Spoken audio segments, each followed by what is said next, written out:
ज़्यादा उपज लेने के लिए किसान भाई बहन ज़्यादा उर्वरक का इस्तेमाल करते हैं जी। तो उससे कितना फायदा होता है? फायदा कहाँ होता है?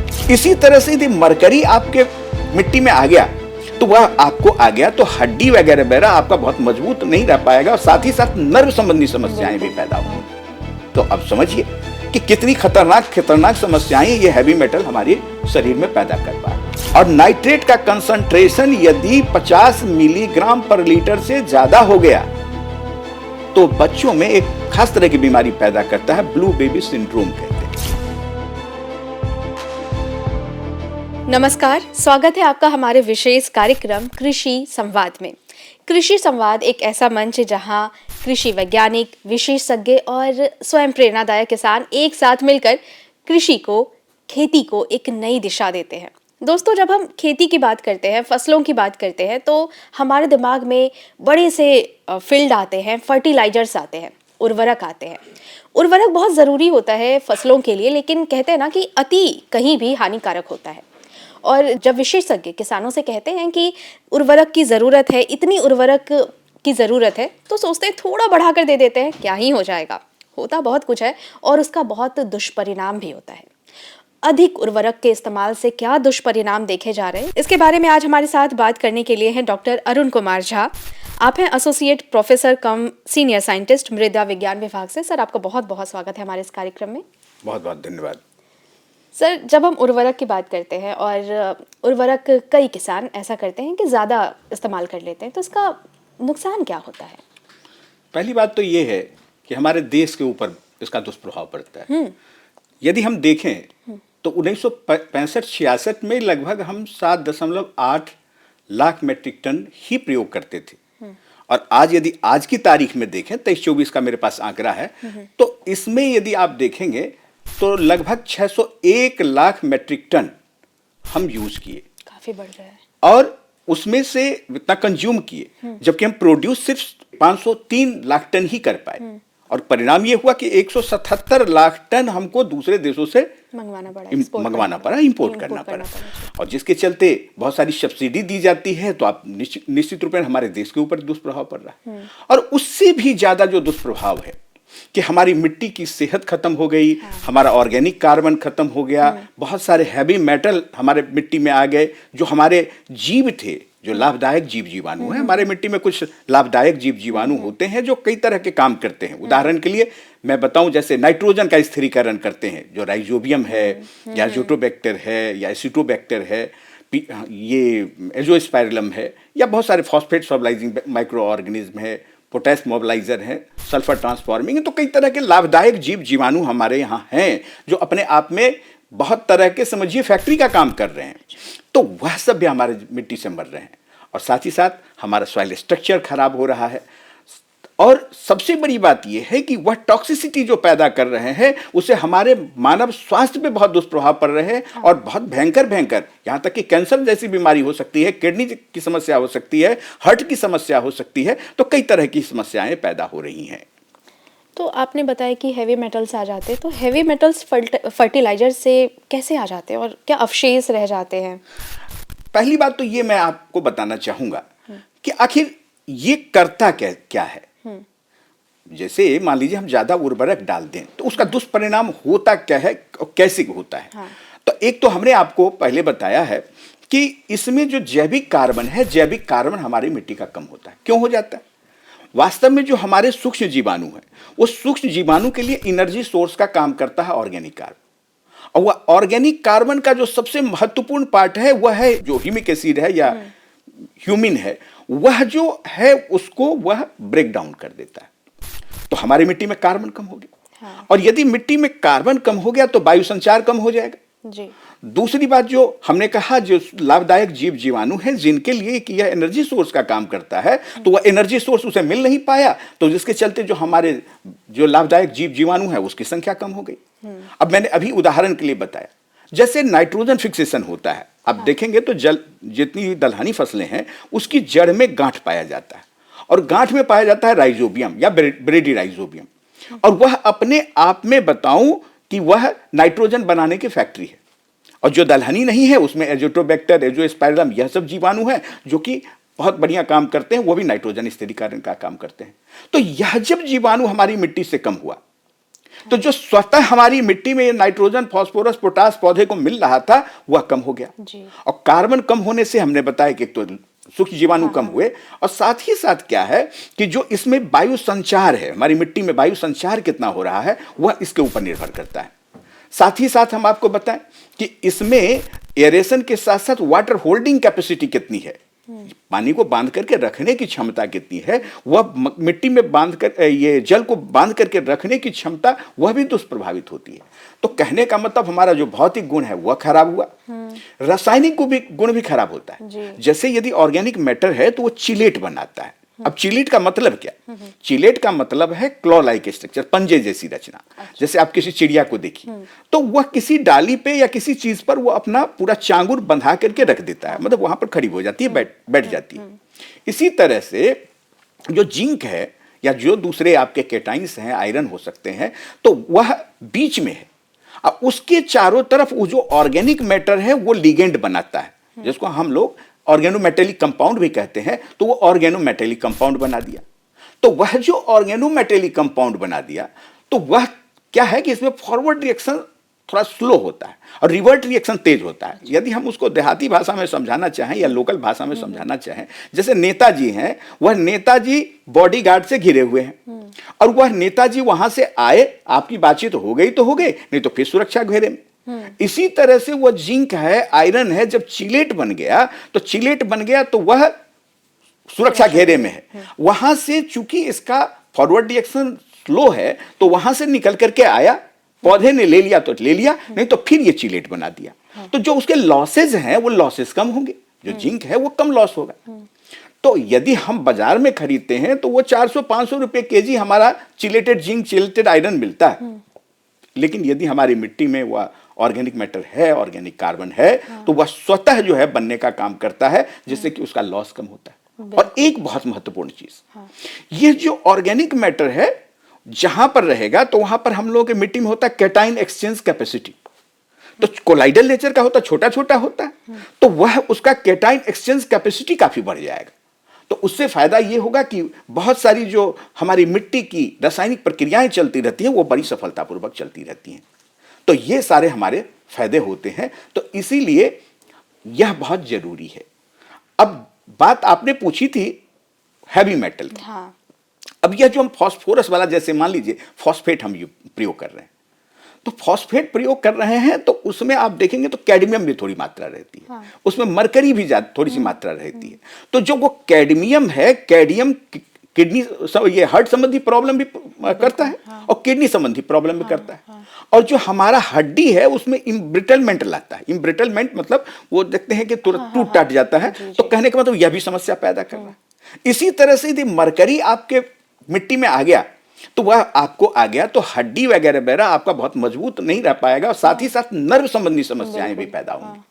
तो अब समझिए कि कितनी खतरनाक समस्याएं ये हैवी मेटल हमारे शरीर में पैदा कर पा रहा है। लोग बाग ये समझते हैं जैसे जिंक है, कॉपर है, ये हम प्रयोग कर रहे हैं तो भाई आजकल देखिए किसान सब जो है खुद, अब जैसे जिंक की कमी सुना, मिट्टी की जांच नहीं करवाया और खुद ब खुद वो जिंक डाल रहे हैं। लेकिन आपको बताएं कि यह कॉपर भी हमारी मिट्टी में 135 से 270 ppm के बीच में ही होना चाहिए। उससे ज्यादा, जैसे मान लीजिए हमारी मिट्टी में ऑलरेडी है कॉपर और फिर भी हमने कॉपर डाला तो फायदा नहीं करेगा, वो टॉक्सिक होगा, हमारे शरीर पर दुष्प्रभाव डालेगा। पानी में ही यदि देखें तो 0.05 मिलीलीटर पर लीटर से कम होना चाहिए, मिलीग्राम पर लीटर से कम होना चाहिए। यदि इससे ज्यादा है तो वो टॉक्सिक होगा, हमारे शरीर पर दुष्प्रभाव पैदा करेगा। इसी तरह से यदि हम इसकी बात करें, जैसे जिंक की बात कर रहे हैं, जिंक यदि 300 से 600 ppm के बीच में रहना चाहिए। यदि 600 ppm से ज्यादा यदि हमारी मिट्टी में है तो टॉक्सिक हो गया, वो दुष्प्रभाव डालेगा। हाँ। यदि हम इसमें देखें कि पानी में कितना है तो वह 5 मिलीग्राम पर लीटर से ज्यादा नहीं होना चाहिए। आजकल किसान यूरिया बहुत डालते हैं, नाइट्रोजन बहुत डालते हैं। तो नाइट्रोजन जो डालते हैं, ये नाइट्रोजन बह करके नीचे चला जाएगा और नीचे यदि नाइट्रोजन चला गया और नाइट्रेट का कंसंट्रेशन यदि 50 मिलीग्राम पर लीटर से ज्यादा हो गया तो बच्चों में एक खास तरह की बीमारी पैदा करता है, ब्लू बेबी सिंड्रोम कहते हैं। तो ब्लू बेबी सिंड्रोम पैदा करता है, जहां पर ज्यादा यूज कर रहे हैं वहां पर इस तरह की प्रॉब्लम आ रही है। यह तो WHO का है 50 मिलीग्राम पर लीटर, जबकि जो दूसरी एजेंसीज हैं, इन्वायरमेंटल प्रोटेक्शन एजेंसी EPA ने तो कहा कि 10 मिलीग्राम पर लीटर से ज्यादा नहीं होना चाहिए हमारे पानी में, जबकि आपको सिम्टम 3 से 5 मिलीग्राम पर लीटर है तभी वो सिम्टम दिखने लगता है। तो कहने का मेरा मतलब यह है कि यह सारी चीजें जरूरी हैं कि हम स्वस्थ रहें।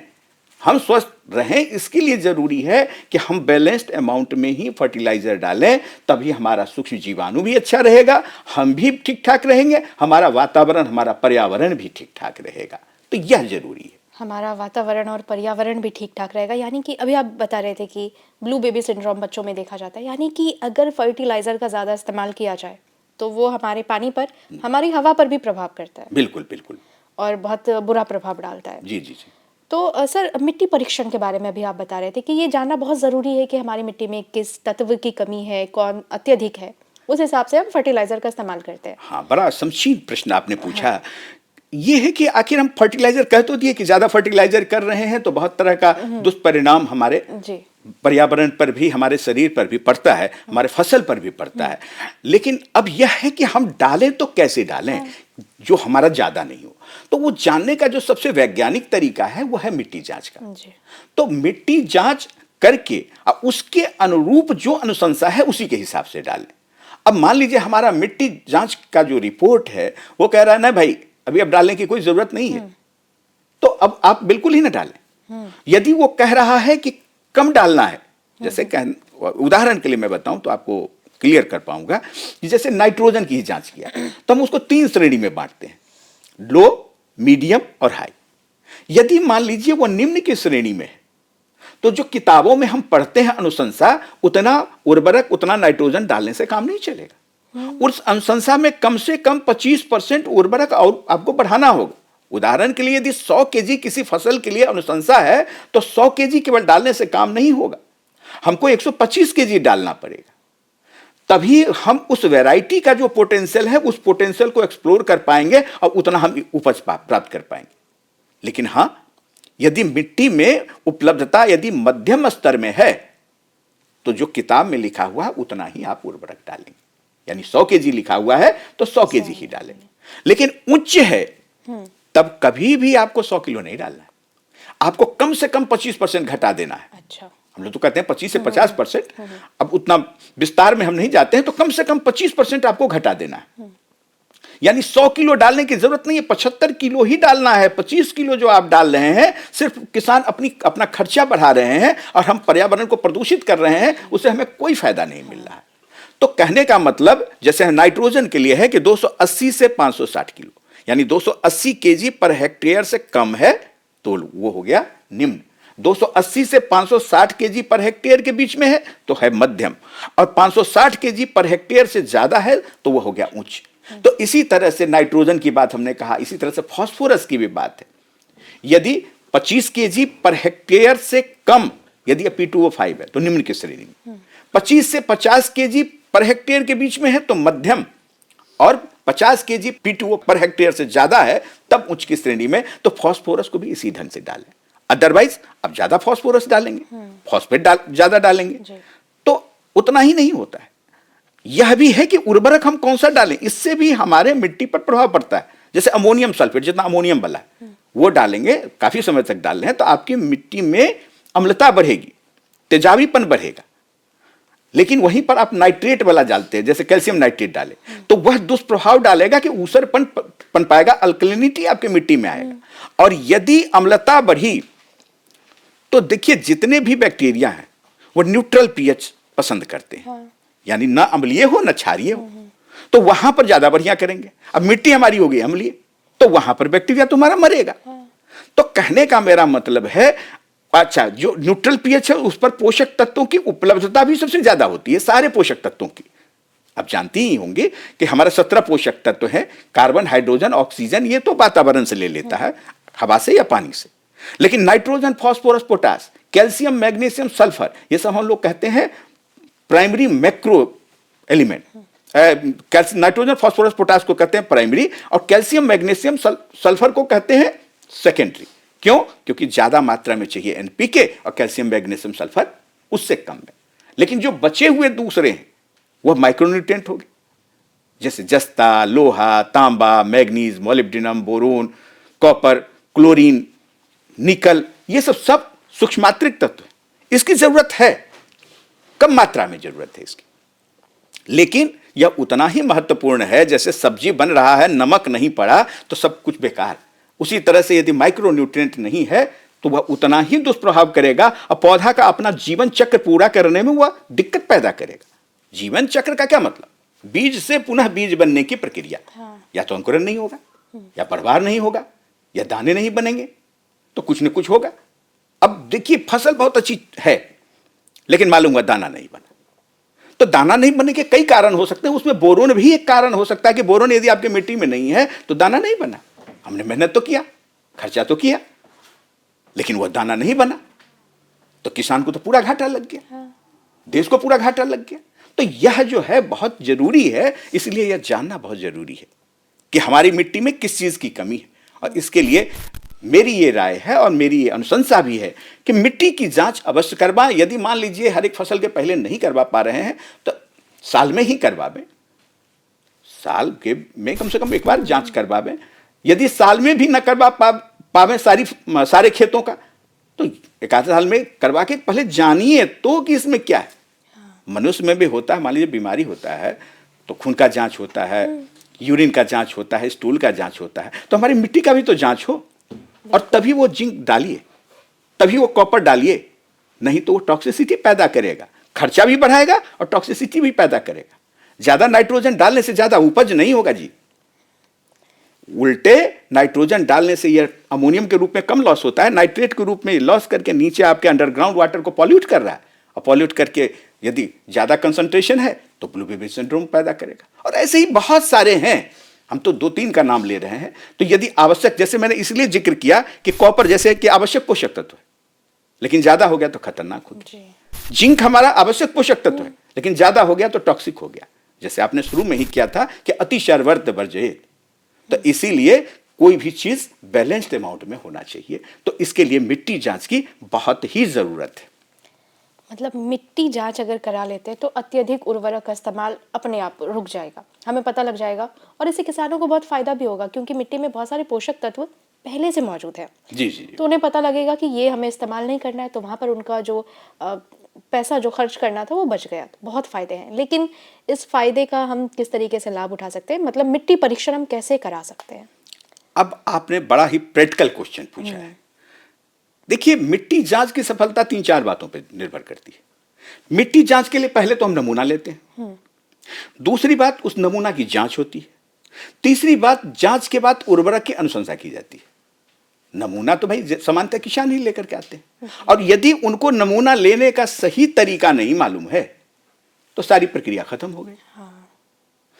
तो नमूना लेने के लिए करना क्या है कि मान लीजिए 1 एकड़ का जमीन है, तो उसमें टेढ़े मेढ़े जगह से, मानी जिगजैग मैनर में, पूरे खेत से 10-12 जगह से आपको नमूना लेना है। कैसे लेना है जी? लेना यह है कि ऊपर के जमीन को आप हल्का खुरपी से साफ कर दीजिए, खुरपी से या कोदारी से, केवल घास हटे, मिट्टी ना हटे, वहां आपने साफ कर लिया। अब साफ करके वहां पर वी के आकार का गड्ढा खोद करके, वी नॉच, वहां पर उसके दीवार से सिर्फ 1 इंच मोटी परत 6 इंच गहराई तक आपको लेना है। और यह आपको वो जो 10-12 जगह हमने बताया, उस 10-12 जगह से आपने मिट्टी का नमूना इकट्ठा कर लिया किसी प्लास्टिक के डिब्बे में, या मतलब साफ सुथरे उसमें, क्योंकि आप लोहा कर रहे हैं और आपने लोहे का बाल्टी ले लिया है तो हो सकता है थोड़ा बहुत उसमें आ जाए। तो कहने का मतलब यह है कि इसलिए हमने प्लास्टिक की बात कही। हालांकि प्लास्टिक पर तो बहुत रोक लगता है, लेकिन कोई ऐसा हो बर्तन जिसमें का उसमें न जा पाए। तो ऐसा है कि उसमें आपने इकट्ठा कर लिया 10-12 जगह से। हो सकता है उसमें कंकड़ पत्थर हो सकता है कि पौधे का जड़ हो, तो उसको चून करके आपने हटा दिया। अब इस मिट्टी को एक जगह पर, साफ जगह पर आपने रख दिया, नहीं कुछ है तो पेपर बिछा करके उसके ऊपर रख दीजिए, तो एक ढेर बन गया। इस ढेर को सीधा सीधी, मतलब कहने का मतलब उदग्र और ये क्षैतिज दोनों जगह से, यानी 4 टुकड़ों में बांट दीजिए। भाई दो ऊपर ऊपर नीचे नीचे हॉरिजॉन्टल खींचेंगे, हाँ बराबर बराबर, तो वो 4 हिस्से में बट गया। अब कोना से दो कोना कोनी से 2 मिट्टी को हटा दीजिए। अच्छा। और शेष जो मिट्टी है उसे छोटा ढेर बनेगा, फिर छोटा ढेर बना लीजिए। और यही प्रक्रिया आपको तब तक करना है जब तक कि आपके पास आधा किलो मिट्टी न बचे, क्योंकि जांच के लिए तो आधा किलो ही ले जाना है, तो आप 4 किलो 5 किलो मिट्टी ले जाकर के क्या करेंगे। तो इसी ढंग से, लेकिन इस मिट्टी को बराबर मिलाते रहना चाहिए। क्यों? अब देखिए, मैंने पूरे खेत भर में कहा, क्यों? क्योंकि ये प्रतिदर्श नमूना होना चाहिए। मिट्टी में बड़ा ये होता है हेट्रोजीन, जैसे यहाँ की मिट्टी देखेंगे, 10 मीटर के बाद जाइए तो वहां की मिट्टी थोड़ी बहुत अंतर हो सकता है। तो यदि हमने पूरे खेत भर से लिया तो यह प्रतिदर्श नमूना मिला, रिप्रेजेंटेटिव मिला कि हमारी मिट्टी में वास्तव में हमारे खेत की मिट्टी है कैसी, यह चीज पता चल जाएगा जी। तो आपने उस मिट्टी को लिया। अब इस मिट्टी को लेने समय 2-3-4 सावधानी और रखिए। जब मिट्टी का नमूना लीजिए तो यदि खेत में पेड़ है उसके नीचे से नहीं लेना। दूसरी बात कि यदि कहीं नाली है, सिंचाई की नाली वाली, वहां से मिट्टी का नमूना नहीं लेना। पिछले साल हो सकता है कि आपने कंपोस्ट या वर्मी कंपोस्ट डाला, जहां पर डाला है वहां से नहीं लेना।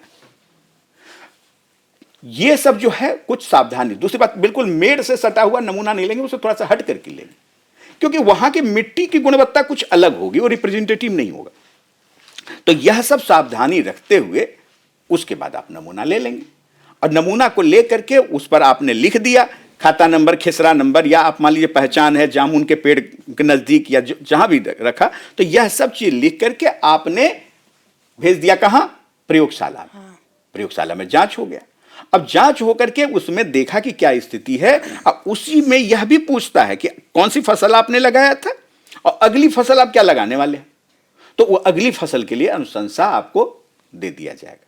लेकिन यह प्रक्रिया आप कीजिए, यदि आपको मान लीजिए फसल लगाना है उसके 10-15 दिन पहले कीजिए, क्योंकि जांच में कुछ टाइम लगेगा। तो तब तक आपकी उर्वरक अनुशंसा आ जाएगी। तो अब आप जान गए कि हमारी मिट्टी की क्या स्थिति है, उसी के हिसाब से आपने संतुलित मात्रा में उर्वरक डाला, तो फिर कोई दिक्कत नहीं, न मेरा उपज घटा और न ही जो है क्या कहते हैं मिट्टी हमारा प्रदूषित हुआ। तो ये सब हमारे फायदे हैं यदि हम मिट्टी जांच से ये करें। तो एक चीज बताना भूल गया कि यदि मान लीजिए कहीं का मिट्टी ऊसर है और वह जांच करवा रहा है कि हमको मिट्टी को ठीक करना है, उसमें जिप्सम डालना है तो कितना जिप्सम डालना है, या पायराइट डालना है कितना डालना है, तो इसके लिए भी यदि जांच करवा रहा है तो वहां 6 इंच गहराई का मिट्टी ही नहीं होगा, वहां पर 12 इंच गहराई का मिट्टी होगा। दूसरी बात, बहुत सारे लोग जैसे पेड़ के लिए, पेड़ में कितना उर्वरक डाले उसके लिए नमूना लेते हैं, तो वहां पर वो उनको 3 नमूना लेना पड़ेगा कम से कम।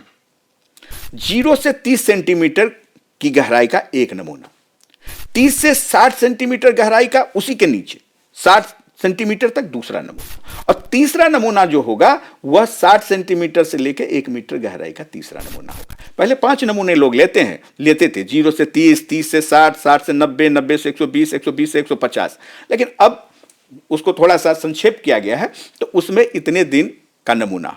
लेकिन नमूना लीजिएगा तो कभी भी नमूना अगल बगल में कहीं पेट्रोल है, डीजल है, फर्टिलाइजर रखा हुआ, वहां पर कतई नहीं रखिएगा।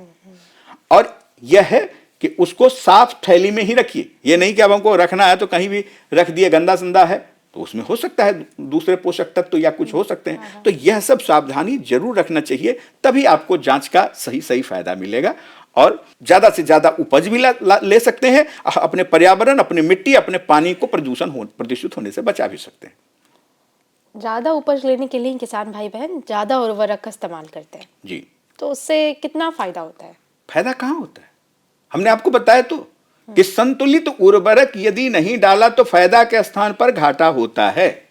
वो घाटा यदि मान लीजिए खाना कोई खा रहा है, घी खाना चाहिए, हाँ। लेकिन खूब घी पी लिए, आधा लीटर घी पी लिए, तो हमारा पेट ठीक रहेगा कि खराब हो जाएगा? तो वह यदि किसान भाई यह समझते हैं कि हम ज्यादा उर्वरक डालेंगे उससे ज्यादा हमारा उत्पादन होगा, ऐसा नहीं है। ऐसा है कि वो इसलिए अभी बढ़ जा रहा है कि उनको अपने मिट्टी के विषय में नहीं मालूम है। जैसे हमने आपको शुरू में ही उदाहरण में बताया कि यदि मिट्टी लो है तो वहां 25% ज्यादा डालना है, तो उन्होंने जो किताबों में लिखा हुआ है 100 केजी, उसके स्थान पर उन्होंने 110 केजी दिया और कहा मेरा उपज बढ़ गया। भैया मेरे, आप तो जांच ही नहीं करवाए हो, वहां 110 भी नहीं डालना है, वहां 125 डालना है। लेकिन ऐसी भी मिट्टी होगी जहां 100 नहीं डालना, वहां 75 ही डालना है। तो वह जांच करवा करके डालने से कभी भी उपज सबसे अधिकतम होगा। ज्यादा उर्वरक डालने से कभी भी उत्पादन बढ़ेगा नहीं, पर्यावरण जरूर प्रदूषित होगा, खर्चा जरूर बढ़ेगा। ऐसा ही है। ये बात आपने ठीक कही कि कई बार बिना जांच कराए 100 के बदले 110 डाल दिया, उपज बढ़ गई और उन्होंने मिट्टी परीक्षण करवाया नहीं था, तो बगल वाले किसान ने देखा और सोचा उन्होंने 110 डाला तो मैं थोड़ा और ज्यादा डाल देता हूं। जी। तो देखा देखी में ये परेशानी होती है। जी। तो ज्यादा उर्वरक के इस्तेमाल से बहुत नुकसान हो सकता है। जी। कभी कभी ज्यादा उर्वरक का इस्तेमाल करने की जरूरत होती है, लेकिन मिट्टी परीक्षण बहुत मायने रखता है। मिट्टी परीक्षण के बिना उर्वरकों का इस्तेमाल करना बिल्कुल बेवकूफ़ी जैसी हो जाती है।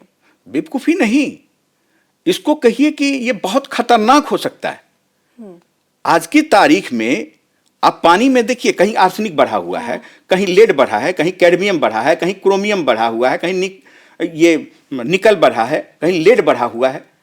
और यह इतना ज्यादा हमारे शरीर के लिए, हमारे पशु के शरीर के लिए, पौधे के शरीर के लिए इतना हानिकारक है। मान लीजिए आपके मिट्टी में पहुंच गया, मिट्टी से वो पौधा अवशोषित करेगा ना, अपटेक करेगा ना, तो वहां से अपटेक करके उसके बाद जो है क्या कहते हैं आप, हमारे शरीर में आया।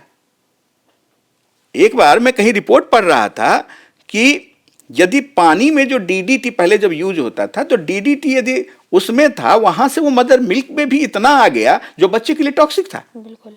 तो कहने का मेरा मतलब यह है कि ये एक साइकिल चलता है। तो ये साइकिल में वह अल्टीमेटली हम प्रभावित होते हैं, हमारा पर्यावरण। आज देखिए जो हमारा माइक्रोब का या हमारे जीव का, देखिए केचुआ कहां चला गया, खत्म हो गया। हमने बहुत सारा रसायन डाला, हमारा केचुआ खत्म हो गया। हमारी मिट्टी में कार्बन कम हो गया। इसका परिणाम है कि हम जो बुजुर्ग आदमी होंगे वो कभी भी ये rhizobium culture, Azotobacter culture, PSB culture, ये सब कभी कोई प्रयोग नहीं करता था। 1950 के पहले हमारी मिट्टी में कोई कमी उमी नहीं थी। 1950 में पहली बार मालूम हुआ कि हमारी मिट्टी में नाइट्रोजन की कमी है। और आज देखिए सब किसान नाइट्रोजन, फास्फोरस, पोटास यानी यूरिया, डीएपी, पोटास तो सब लोग डालता है। अब जिंक सल्फेट भी डालने लगा है, बोरन भी डालना है। हमारे बिहार में कम से कम 29% नमूना में सल्फर गंधक की कमी, 35% में लगभग इसकी बोरन की कमी है। और 4 तत्व तो कह रहा है जल्दी ही हम कम होने वाले हैं, वह लोहा, तांबा, मैग्नीज, मोलिब्डेनम। अब बताइए कि यह 10 तरह का उर्वरक डाल करके किसान खेती कर पाएगा? और खेती करेगा तो उसकी लागत कितनी होगी, वो कितने में बिकेगा? लेकिन इसके अतिरिक्त कोई चारा तो है नहीं, क्योंकि बड़े से बड़े लोग हैं, वो भी तो खाएंगे अनाज ही, और अनाज उपजेगा इस मिट्टी में ही। तो मिट्टी की सेहत का ध्यान रखना ही पड़ेगा। वह चूंकि पहले हमारी मिट्टी में यह सब जीवाणु थे, हमारी मिट्टी में कार्बन थे, क्योंकि पहले खेती होती थी बैल से, तो उसका गोबर जाता था खेत में, तो हमारे कार्बन ठीक ठाक थे, सूक्ष्म जीवाणु वहां पर थे।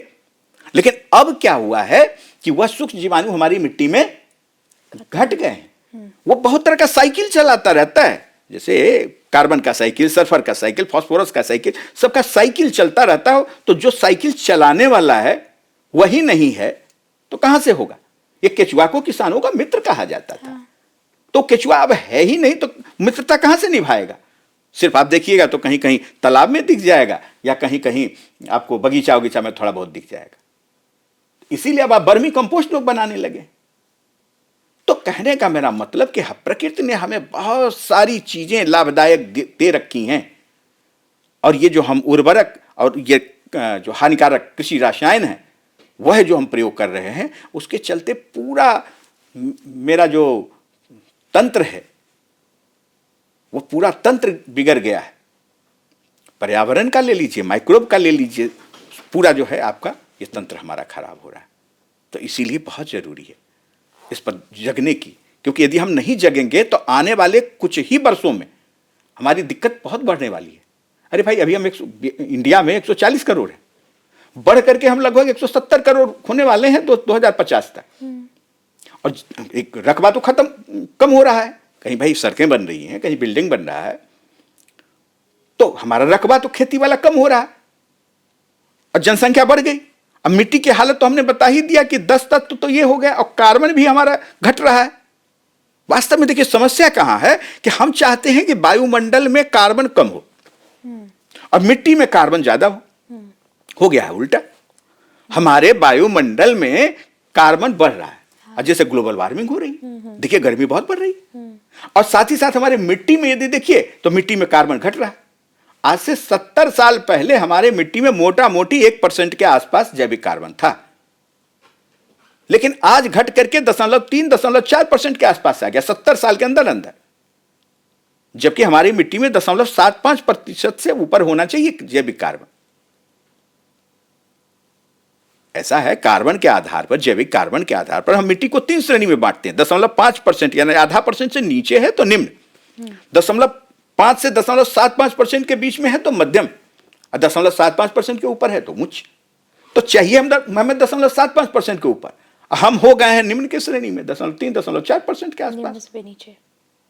और यह जो है कार्बन आपको मिट्टी के सारे भौतिक, रासायनिक और जैविक गुणों को प्रभावित करता है। साथ ही साथ जो सबसे बड़ी चीज जो हमारा लाभदायक जीव जीवाणु है वह प्रभावित हो रहे हैं।